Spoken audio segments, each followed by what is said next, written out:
Obviously it's a transition year being a new coach and getting them used to, my ways and how I do things. But they have really responded well fairly quickly here, where we really have challenged them, not only physically but also mentally. We've had a couple motivational speakers come in and they seem to really enjoy the culture change and what's going on here with the women's soccer program. The girls have been fantastic. They've really put the work in and we challenged them mentally and physically from day one, and they really responded. We asked them to be all in from the very beginning, and they've responded to that. And preseason's been tough, and they really have put the work in, and they've gotten better each day.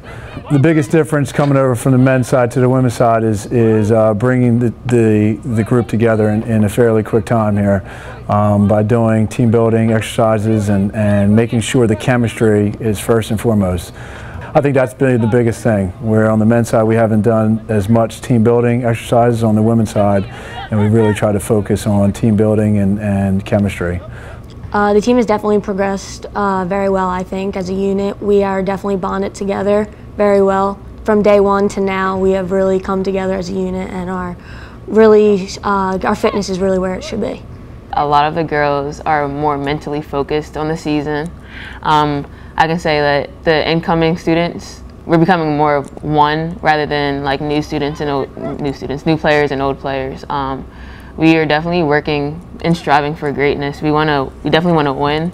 We're all motivated to win, and you can see everybody leaving their all on the field every time they play now.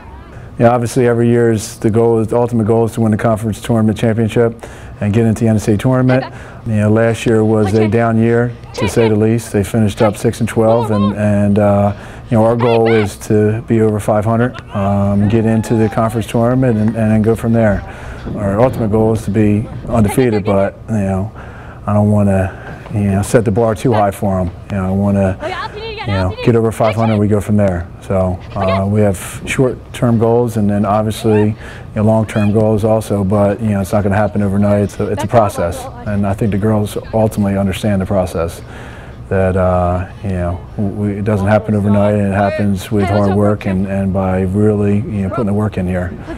He's very tactical and he likes speed of play, but I think the technicality of the sport, footwork and speed of play, that's definitely one thing he does. He wants us to be able to be in tight situations and be able to get out of them, and know that have enough confidence in ourselves and our footwork that we can get out passing 2 or 3 players in one tight spot and then moving the play on to the other side of the field.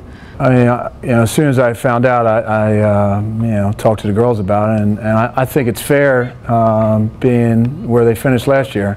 But at the same time, I think it's no respect to the coaching staff and the girls, because I think ultimately we have more talent than 7th in the conference. But the only way we're going to gain respect is by on the field, and we have to get results. So it motivates us as a team, and it pushes us every day, because ultimately it's not where we want to be. We want to be in the top 2 or 3 rather than 7 or 8. So the girls they've responded, and they have really bought into the fact that if you want respect, you got to go out and earn it. I think it definitely matters. A good amount of us have looked at it and saw it. It's definitely kind of not like a slap to the face, like they're not respecting us, but we're ready to show everybody in the conference and outside the conference that they're going to respect us, that we're not a 7th place team.